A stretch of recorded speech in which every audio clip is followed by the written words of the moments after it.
everyone, this is your man Harris, otherwise known as Skyonic, on my JO Universe channel. Now today is a video that's actually going to be part of my JO Universe channel, and basically this is a review of the Transformers Rise of the Beast movie. Now I saw it a couple months ago and everything, so it's been a little while. It just took me a little time to actually get the video done because I've been so busy, with other things. And I'm currently driving, which is why you may not see me look at the camera, but I hope you can hear what I'm saying and everything. So first off, I'm a big time Transformers fan.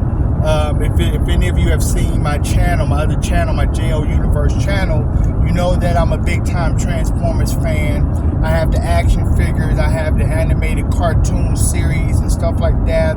I have all the Transformers movie, and this movie I probably will buy when it goes cheap, just as a collector. But I'll probably never watch it again because it's a shit movie. But anyway, digress. So one of the reasons why I think this movie is so bad is really just a dishonesty in the movie. If you're someone who's not a big time Transformers fan, you don't know a lot of the lore, you're going to enjoy the movie. It's a good action movie. You're going to enjoy it. But for Transformers fans, it's a slap in the face. Okay? Big time slap in the face. It's a piece of shit. Slap in the face. Alright? Now, if you are a Transformers fan, you know that in the late 90s, Beast Wars came out. It got a lot of awards because of the CG in it. The computerized graphics, which at that time was pretty revolutionary. Now it's primitive looking. But me being a G1 guy who grew up with the Transformers in the 80s, I was never as hyped about Beast Wars as other people were. To me, it's more fun to have a robot that transforms into a car that you can roll on the ground, or a jet that you could pretend is flying in the air, playing with the jet flying in the air, or even a robotic dinosaur. The Dinobots were pretty cool, but they looked like robotic dinosaurs. They had joints, metal parts, shiny parts of them. You can tell they were robotic dinosaurs, okay? With Beast Wars, because the story was in the story, the Maximals and the Predacons, who were supposedly descendants of the Autobots and Decepticons, so they were future. They happened after G1 and everything.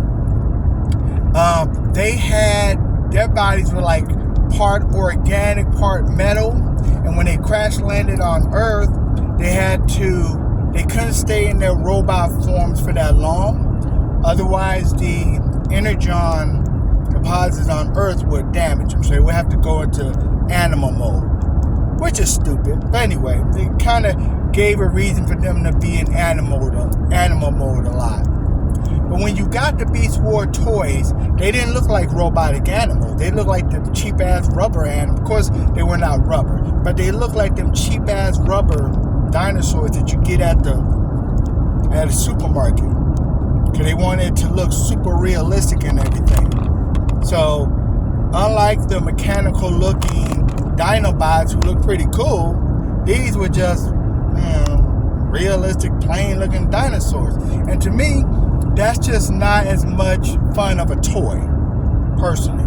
But it was the only way at that time during the late 90s that you was really able to get your Transformers fix on. Okay? It was the only show out there. Now, Hasbro owned the rights to Beast Wars, but the toys were not made by Hasbro. They were made by Kenner, a company that Hasbro had acquired. Okay? So, I think that's why you saw the difference in the construction and how the animals were built. And I think their designs, while more posable than G1 Transformers, wind up being crappier because the joints would fall off and everything. But anyway, but the show did enjoy success. A new generation got introduced to the Transformers in a roundabout way, because these were Maximals and Predacons. And And I will do a video about why Beast Wars is one of my most disliked Transformers out there. I will do a video on that. But this is about the movie, okay? So let's get to the movie. All right, so Beast Wars was very popular, and fanboys had always said, oh, we want to see a movie about Beast Wars, you know, and it was always, could they be integrated into the Michael Bay films, or even just a film with G1 characters, G1 Transformers in it? Could it be integrated? Because the Beast Wars storyline was so unique, and like I said, I will go into more detail about that, about their storyline with another video. But so here we have a movie that should have been the answer to a lot of fanboys' prayers. And the reason why I say it was a dishonest movie is because I believe the studio led that on. I believe the studio, the producers, the directors led the deception on. You may say, what are you talking about? What do you mean? You know, deception. Okay. Here's what I mean. So in the movie, there's going to be some spoilers, okay, just so you know. But don't check out this movie. And if you do check it out, stream it. Buy it when it comes on DVD. And not only when it comes on DVD, wait till the shit goes on sale on DVD. Wait until they include it with the other, 6 movies and shit, and do that, okay? But don't buy this movie outright. It sucks. But anyway, so in the movie you have the Maximals, right? You have the Beast Wars characters. Now, if you're someone who loved Beast Wars, you are gonna get happy. Whoa, I get to see my Beast Wars characters. Yes, right? So you go in there and you pay your ticket for the movie. Then you go up in there and you realize, oh snap, I got bamboozled. I got tricked. Because yes, they have Optimus Prime on there. Okay? They have Rhinox, Cheetor, Airazor, right? But there's no Rat Trap. Anyone who watched the Beast Wars series, and I do have it just as a collector, but like I say, it's one of my least liked series. Anyone who has watched Beast Wars knows that Rat Trap he was the star of the show. His personality, his humor, sometimes he would act like a brat. He was just a good character that kept it interesting. They don't have him in the movie. And then, before you get excited about, but there's Rhinox and Cheetor, just to let you know, in the movie, they don't talk. That's right, they don't talk. They don't talk. If you were to look up most of the cast of characters in that movie, you're not going to see the name of the person who played Cheetor and Rhinox. You know why? Because they didn't fucking talk. They didn't talk. Now, both Rhinox and Cheetor had unique personalities in the show. They were not as cool as Rat Trap personality-wise, but they had their own personalities. In the movie, they don't speak. And you don't see them transform into their robot mode to the end of the damn movie. And then it's only for a couple of minutes. Their fight scenes and their transformation goes by so damn quick that you have to pretty much pause the movie if you could, to see their transformation. So they gypped us. They gypped you, man. They tricked you. They have Rhinox and Cheetor there in name only. Name only. Because you don't hear their voice. They don't transform. You don't even hear them talking to Optimus Primal. Only person who really has any lines in the movie is on the Maximal side is Optimus Primal and Airazor. Okay? Not only that, where the hell are the Predacons? Last time I checked, Beast Wars had a Decepticon faction, even though they were called Predacons. Where the hell are they? How are you going to tell people this is a movie about Beast Wars? This is the Beast Wars movie. This is the Beast Wars movie. How the hell are you gonna do that and you don't have you're missing the whole side of the Beast Wars characters, man. No Megatron. No Black Arachnian. No Tarantulas. No Scorponok. No Pterosaur. No Inferno. None of them are in this movie. Not a single Predacon is in this movie. It is a rip. It is a switch and bait. You guys want Beast Wars? We gonna give it to you. Oh, but you wanted the other guy? Oh, yeah. You wanted all the Beast Wars? Well, what the hell? Talk about a rip-off. That's like when the first Transformers... it'd be like when the first Transformers movie came out and they only had Autobots in there. Just fucking Autobots. No Decepticon, no Megatron, no Starscream, no Soundwave, no nothing. But they say it's Transformers. It is a effing rip-off.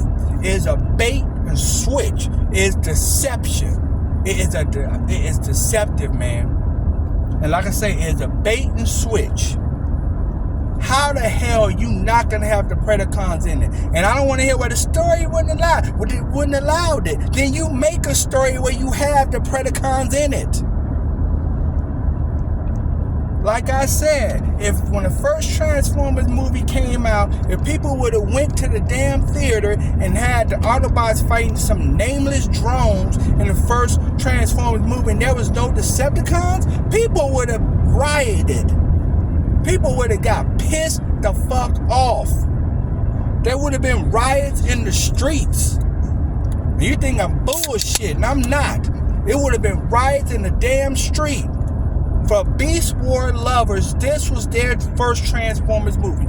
This was a chance for them to see their beloved Beast Wars characters in a live action film. This was their chance, and they got gypped. They got fucking gypped. They got bait and switched. When you look at the movie, there was a lot of talk about the Autobots in there.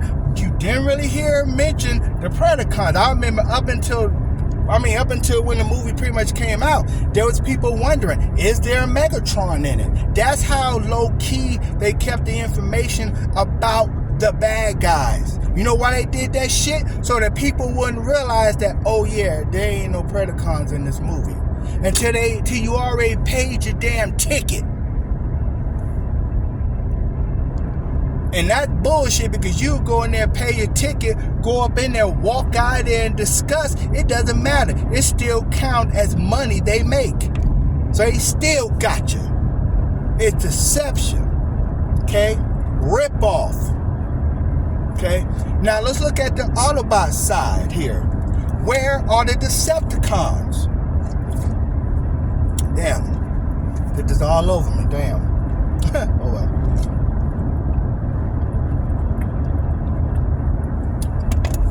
Damn. Man, see, I'm getting all messy for y'all. Sorry about that. Damn. But anyway, I digress. Anyway, but yeah, where are the damn Decepticons at? Where are they at? Now, supposedly, this was milked. Okay, this was built as being a sequel to Bumblebee, because Bumblebee was so overhyped by the critics. Don't get me wrong, Bumblebee was a fun movie, but pretty much it was E.T. with Transformers, pretty much, okay? I thought it looked okay. And yes, it made less money than the others, but there was less money put into it, so it was still a little bit of a financial plus. Made a little bit of money, all right, and it was okay movie. But the problem with Bumblebee is that all the critics loved it because it was a sappy E.T. story. The Transformers fans, we thought it was meh. And the problem is that the studios misread that. By the time Bumblebee came out, there was a lot of people who was hating on Michael Bay. There was a lot of people who hated the Bayformers movies because The Last Night did so badly. I personally love The Last Knight. Not as much as I like Age of Extinction, Dark of the Moon, or the first one. Not as much, but I like The Last Knight. I still do. I like it. Okay? For my own reasons, and I'll go into that maybe on another video. But anyway, but the critics hated The Last Knight. I mean, they just bashed the hell out of Michael Bay. They're just like, this fucking movie, it made less than all the other Transformers movies. It lost money. This was the worst shit ever. They just hated on this damn movie. Then Bumblebee comes along, and the critics are liking it because it's a sappy E.T. story with a little bit of action. I mean, the best part of the movie is the first 10 minutes when they show the battle going on Cybertron. That was the best part of the fucking movie. After that, it's a sappy E.T. story with a little bit of action. Just a little bit. Critics love that shit. Because critics like stupid, sappy-ass bullshit movies. You know, they love that crap. They love it. I remember a couple years ago, maybe about 10, 15 years ago, I'm showing my age a little bit, there was a movie called Birth. That was the name of the movie. It was called Birth, with Nicole Kidman in it. And the critics were saying, it is the best shit ever. This is well acted, good drama, and one of Nicole Kidman's greatest movies. Didn't make no money, but the critics loved this shit. And I remember renting it on DVD. And I remember saying to myself, this movie called Birth is the most ridiculous, sickening, disgusting, inappropriate movie with a child that I have ever fucking seen. And the critics loved it. So that's why that tells you where the mind of these damn critics are. Sappy, inappropriate, lovey-dovey, horrible, overplayed, over-dramatized shit they love. But good action movies, they don't like. But anyway, so the critics love Bumblebee. And I think the studio misread that and said, okay, we need to add on to that. Let's make that the new template. Wrong. Now, there were some good things that, yeah, Bumblebee did do. Having the G1 look was pretty nice. And that's what I do like about Rise of the Beast, okay?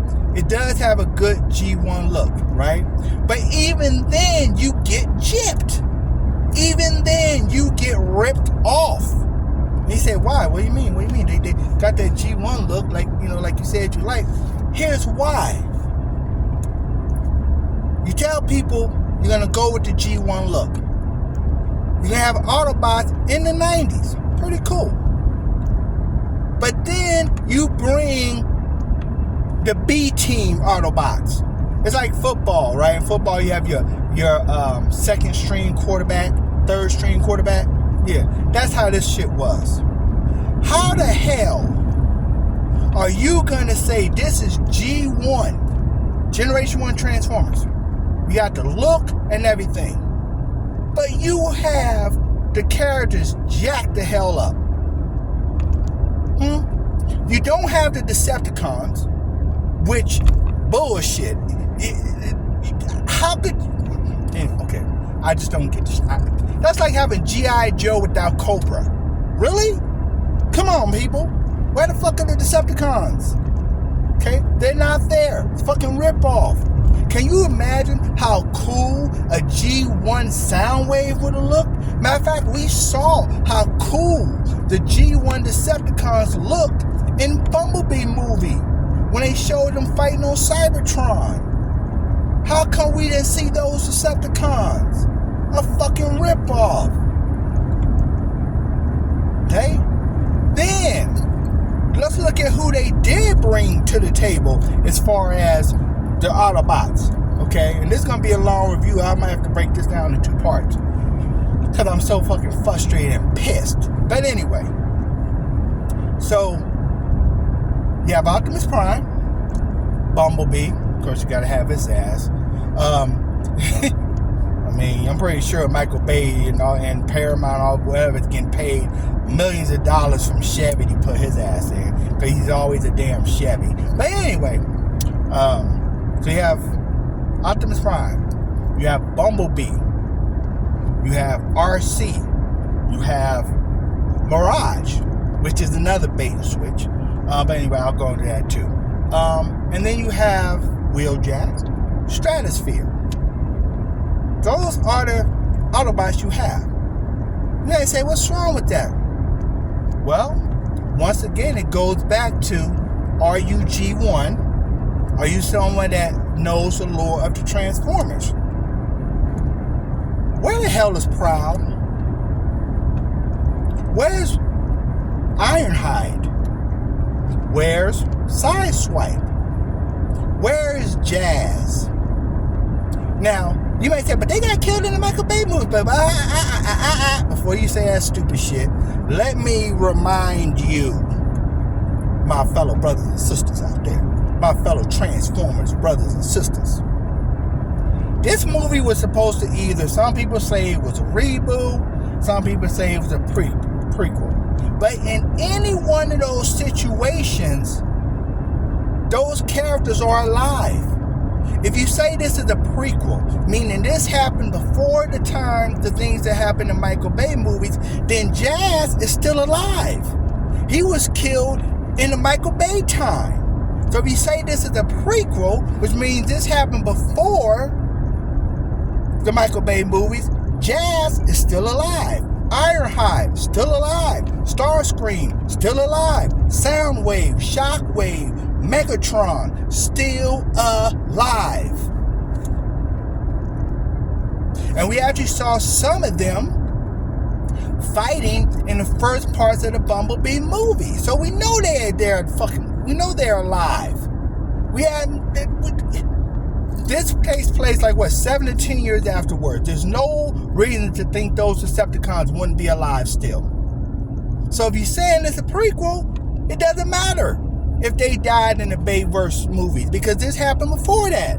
If you say it's a reboot, then those Bay movies, the Bayverse movies, doesn't matter. It's like they never happened, right? This is a reboot, brand new thing. So you can bring back anybody you want. If you're making it a prequel or a reboot, which some people say it's a prequel, whatever, it doesn't matter, right? You can bring anyone back. That's why I say the limitations, I don't know why they have so much limitation. You have the power, because you're making this a reboot or you're making this a prequel. You have the power to bring back any Autobot or Decepticon you want to, and you misused it. You didn't bring none. Didn't have none of the main characters from G1. And this is supposed to be a homage to G1. You had zero main character. The only main character you had was Optimus and Bumblebee. And the Bumblebee you have in the movie isn't the same Bumblebee from the G1.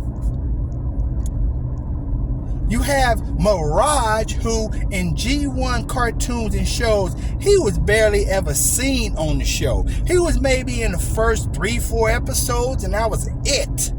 Mirage was never a popular character. He was never a character that people just fiended or pined for. Never. When you watch the Transformers G1 cartoons, the main Autobots you saw on there on just about every episode, and there was a lot of episodes: Prowl, Jazz, Sideswipe, Wheeljack, Ratchet, Ironhide, Brawn, whatever one of them two, Bumblebee. Those are the main ones you saw. You hardly ever saw Mirage. He was not a main character. And why they chose him, I don't know. Maybe the director had liked Mirage or something. I don't know. But you're going to have Mirage, but you're not going to have Jazz. You're not going to have Prowl. You're not going to have Ironhide. And then the Wheeljack you do have on there is mutilated. Wheeljack has always been in just about every iteration of Wheeljack. Whether you look at the new shows, the old shows, movies, cartoons, Wheeljack has always been a sports car. Why the hell would you make him an old, dusty, beat-up Volkswagen van from the 60s? What? He looks like a clown.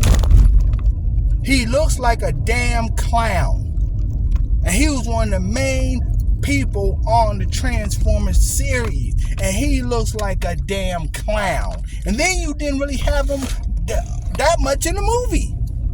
He was hardly in the movie. He was at the end, and then he was there when they went to Peru. And then to try to, maybe address or try to give favor with the social justice movement. I don't know. You decided to make him Spanish. What the hell? Spanish. He's Spanish. That what you did. Make him Spanish. You even have some off-putting racial joke where he gets offended. Oh, you've been racist. You're a Transformer, you idiot. You're not Hispanic. Goodness great.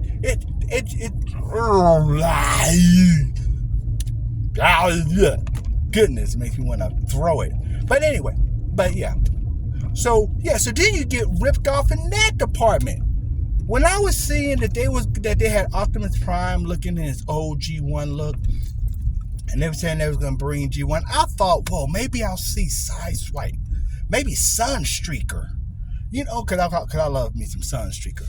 But no, no, you don't get Sunstreaker, right? I remember when the trailer came out, right? And there were people who were not really paying attention, right? They were saying, "Oh, they got Jazz in there. I can't wait to see Jazz." It wasn't Jazz. Basically, what they did was they took Jazz's Transformer form. Because if you look at the toy, the Jazz toy and the Jazz on the cartoon transformed into a Porsche. That same model Porsche. Same model. Different color, but same model. That was Jazz's transformation. Okay? In the G1 series, the comic books, the animated series. Now, in the movies, yeah, he looked different. But this is supposed to be based on G1, right? Generation 1 Transformers, right? How they looked on the show and in the comics. They took Jazz's form and said it was a Mirage. Mirage has always been the F1 racing car. Even in the later series, even in the later shows, the later toys that came out, like Power of the Primes and stuff like that, he was still pretty much an F1 racing car. Okay? That's what he was. He was never a Porsche. Once again, clickbait. People see that, oh, Jazz! Oh, I love me some Jazz. He's going to be talking like a brother like he did in the show. Because the man that voiced Jazz in the G1 series was a black man. So he had that, he spoke like a black man, he spoke. But anyway, so that's like, oh, Jazz. No, Mirage. And he doesn't sound like a black man. He sounds like pretty much a white guy, which is cool. I think Mirage is one I think Mirage's personality on the movie helped make it passable. But it wasn't enough. I'm sorry, it wasn't enough. So you got gypped there too. Okay? You got gypped. Then they threw in RC. Now RC, G1, yeah, she's kind of, famous in G1. But even in G1, she wasn't really a main marquee character. In the movie she was. In the first, season 3 of the G1 series she was. But after that, RC kind of disappeared. You didn't really see her till later series. She was kind of replaced by Windblade as being the main female Autobot, because you look at Windblade, she was in more of the recent things than RC ever was. So why they put her in there, I don't know. And like I say, then they have Wheeljack. They mutilate him. He doesn't have that much time, in the movie. They have Stratosphere, who was introduced for all 10 minutes, but didn't participate in the main fight. Why? This is a jet that transforms to a bomber, cargo jet bomber. Think about how many bombs he could have came in there, flying in there, dropping bombs, gunning the drone. Nope, he wasn't in the main battle. I don't know where the fuck he was. The movie shows he's a pretty big robot. And he has a lot of artillery. He would have been perfect in the main battle, the last battle. He's not there. Right? So then, and there's no Decepticons. So then let's look at the bad guys. Okay, on the bad guy side, you have Scourge, who, anyone who knows G1 knows that Scourge was a damn nobody. Okay? Scourge was one of the Decepticons that was revamped into a new form, and he became Scourge. Him, Cyclonus, and Galvatron. Okay? Galvatron, of course, became one of the Decepticon leaders in the season 3 of the G1 series. Cyclonus was his second in command, and Cyclonus was a very good commander, very smart, very intelligent, pretty powerful, good fighter. Scourge was just kind of a you know, he was never really that big of a character. And even when they brought him into the Robots in Disguise Japanese series that came out right before Transformers Armada, he still, I mean, his main gimmick thing was that, oh, he was a dark version of Optimus Prime, and that was his main deal. But even then, he wasn't in charge of nobody. He really wasn't a big marquee character. And then after that, he was kind of forgotten. You didn't see him really in that form again as a dark Optimus Prime anymore. They just instead created Dark Optimus Prime and called him Nemesis. So they kind of took that identity away from Scourge, to where Scourge was no longer the evil version of Optimus Prime anymore. No, they just created another bad version of Optimus Prime and called it Nemesis. Okay? So, and after that, you really didn't see Scourge in really any of the newer cartoons. He was not in Cybertron, Transformers Cybertron. He was not in Transformers Energon. He was not in Transformers Prime. But they decided to make him the main leader. Then they had Nightbird. Nightbird was a character that was mainly in the comics. And in the comics, she was created by a human, but then given life by Megatron, where she became a Decepticon. But she was mainly a character just in the comics. There wasn't even a Generation 1 toy for her. Okay? She is a character that really, they brought out recently, I believe, in Transformers Titans Return, or Power of the Primes, or Cybertron, War for Cybertron Trilogy. One of those they brought out, right? But she's not a marquee character anyway. And even in the movie, you barely hear her speak. She comes in, does an attack, swoops, and gone. She hardly has any lines in the movie. Hardly any. So not only are you getting gypped with the Beast Wars side, and getting gypped with the so-called G1 side, you're getting gypped with the bad guys too. And once again, they could have pulled any Decepticon they wanted. Anyone. There are thousands upon thousands of Decepticons in the Transformers universe. But instead they chose, we're going to have these three. Oh no, I forgot about the Battle Trap. Oh my goodness. A character so forgettable, he doesn't have any lines in the movie. Yeah, you know. It's like I watched this movie and for the life of me, I forgot who the hell he was. Who the character was in the movie. Because he is so unnecessary, so nonverbal. I had to look up the cast, and even then, they didn't have him really as a cast because he didn't have no damn lines in the movie. I mean, I had to look, and that just tells you. When you see him in the movie, he's always in truck mode, except for like the first battle at the museum. But then after that, all the other times you see him fight, he's in truck mode. He's not even in fucking robot mode. Excuse my language. He's not even in robot mode. He's in truck mode. He doesn't speak. He has no lines. And these are the bad guys that you're throwing.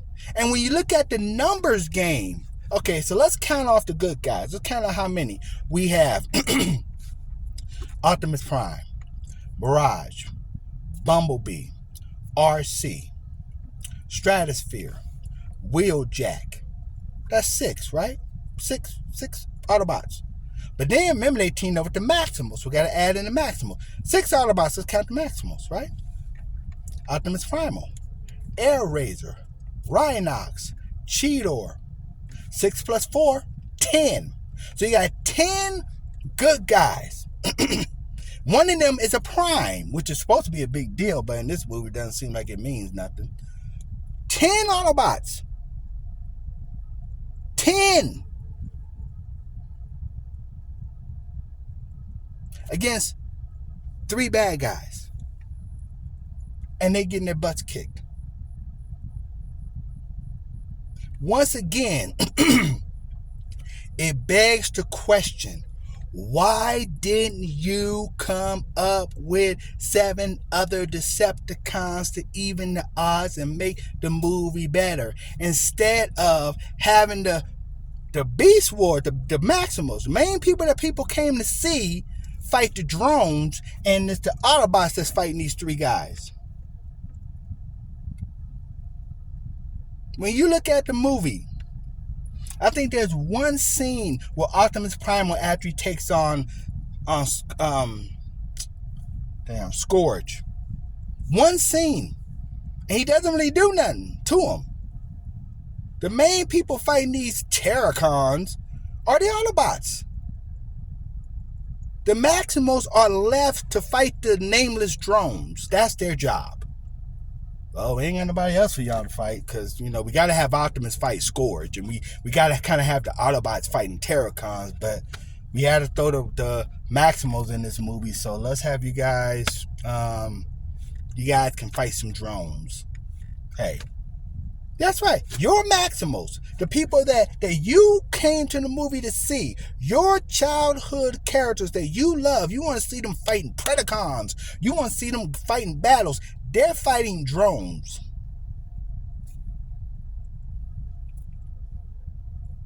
That's pretty much what they're fighting. They're fighting drones. The main ones fighting the Terracons are the Autobots. Rip-off. Total rip-off. Total.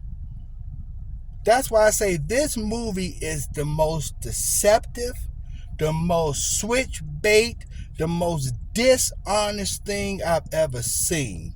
As far as dashing people's hopes, as far as getting people to expect one thing and then just disappointing them. And there was no reason for it. You have the whole Transformer universe where you could have pulled other Decepticons in. And it's not like this was a cheap-ass movie and you didn't have the money.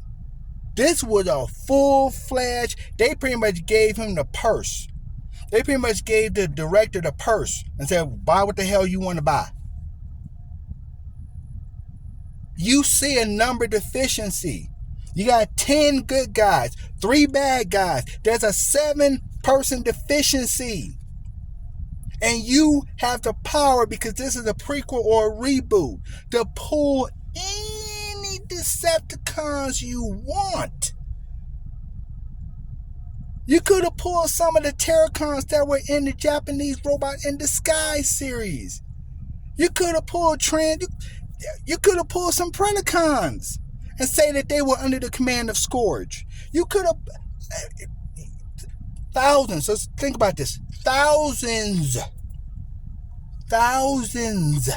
upon thousands of Decepticon characters in the Transformer universe, and yo punk ass could not come up with 7 more so it would be 10 bad guys versus 10 good guys. Your punk ass couldn't even come up with 7 more of them. You instead went the cheap way out and say, you know what, we're just gonna throw in some mindless drones for them to fight because that's easier. Yeah, because if you would have put in 7 more Decepticons, you would have had to actually give them personalities and shit. You would have to actually give them personality and have them have transformations and all that. But no, you didn't want to do it. You just want to do a cheap ass,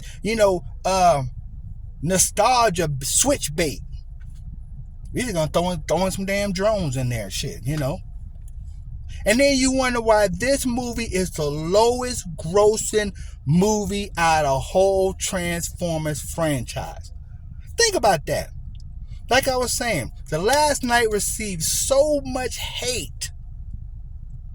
And all people talked about was the fact that, it didn't make as much money as the other ones, and it kind of lost a little bit of money too at the same time. Well, not anymore. The actors that played in The Last Knight can now get that shackle off their back. Mark Wahlberg, you know, Michael Bay, the one that directed that, he can get that shackle off his back now. He can do that now because Age of Extinction is no longer the lowest grossing Transformer movie out there. It is no longer one of the worst reviewed Transformers movies out there. Transformers Rise of the Beast has taken that title. You talk about, oh, Michael Bay, he just like explosions, bombs, and boobs and butt and stuff like that. His stuff is too flashy. His stuff is too bright, too shiny, too much going on. But when you see the CG in this movie, especially the last scene where it's all gray and dreary, even though they're supposed to be in the damn jungle, a jungle that before the battle was nice and bright and lush and green. I understand the platform being gray and dull, a platform that some reason has a computer terminal that is human-sized. Even though it was created by Scourge, who is a lot bigger than a human. Why we have a human-sized computer where a human can go in there and work on it? Stupid. I would have to definitely, I'm going to do another video about the horrible plot and the story and everything else. That's going to be in another video. This is just talk about the deceptive side of it. Okay? But, yeah.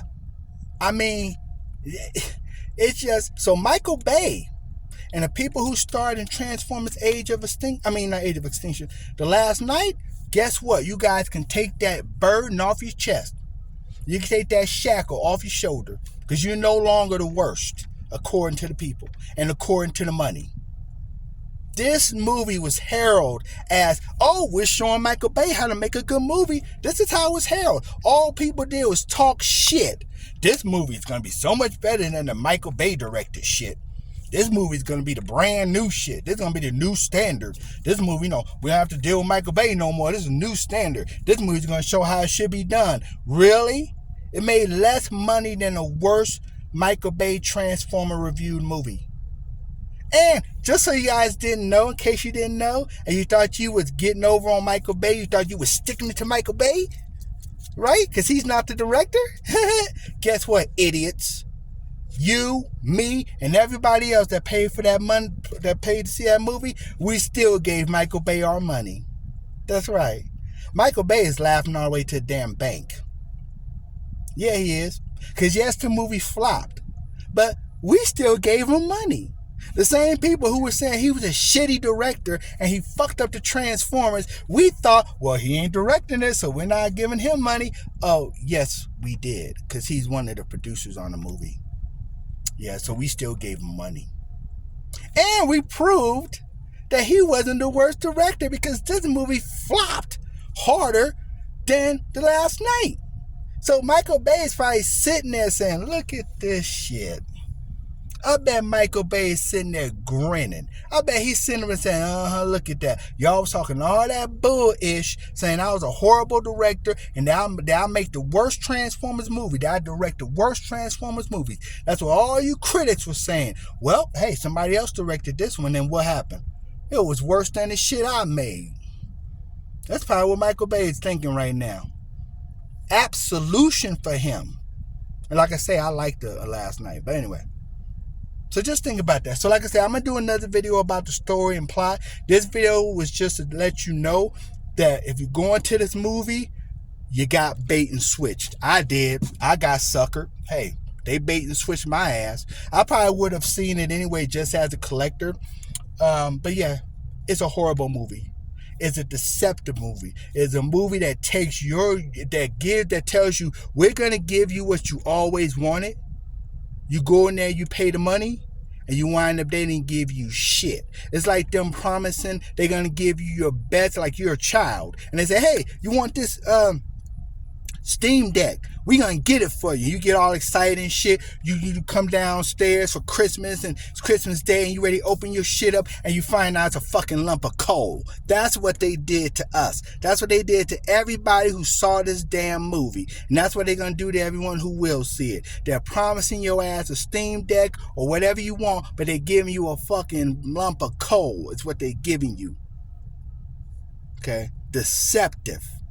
This is a fucking dishonest movie, which is why I'm glad that the shit flopped. Because if it would have been a big banger hit, they would have thought they can do that, pull that same shit on the next movie. Lie to us. Tell us a bunch of bull crap and then give us something totally different. You say what you will about Michael Bay. He never openly deceived like these people did.